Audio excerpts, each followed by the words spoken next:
আমাদের খুবই পরিচিত ফড়িং ওডোনাটা বর্গের ইনফ্রাঅর্ডার অ্যানিসোপ্টেরার প্রজাতির পতঙ্গ। ফড়িংয়ের একটি বড় জোড়া চোখ, দুই জোড়া শক্তিশালী ও স্বচ্ছ পাখা, দীর্ঘায়িত শরীর দ্বারা বেষ্টিত। বসে থাকার সময় এদের পাখা অনুভূমিক এবং শরীরের সাথে সমকোণে থাকে। অন্যান্য পতঙ্গের মতো ফড়িংয়ের 6টি পা থাকলেও এরা হাঁটতে পারে না।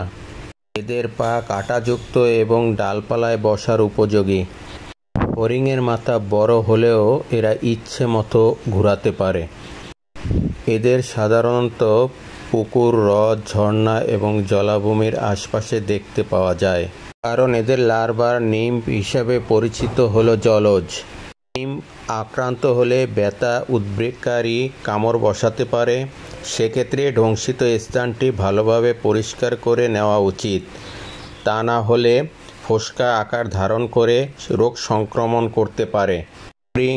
ফড়িং মশা এবং অন্যান্য ছোট ছোট পোকামাকড় যেমন মাছি, মৌমাছি, পিঁপড়া, প্রজাপতি ইত্যাদি খেকো গুরুত্বপূর্ণ শিকারীদের একজন।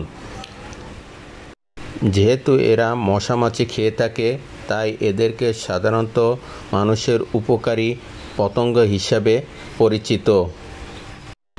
বিভিন্ন প্রজাতির বা রঙের এই ফড়িং দেখতে পাওয়া যায়।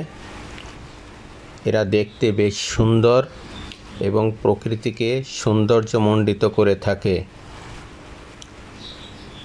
ভিডিওটি ভালো লাগলে ফলো দিয়ে পাশে থাকবেন। আল্লাহ হাফেজ।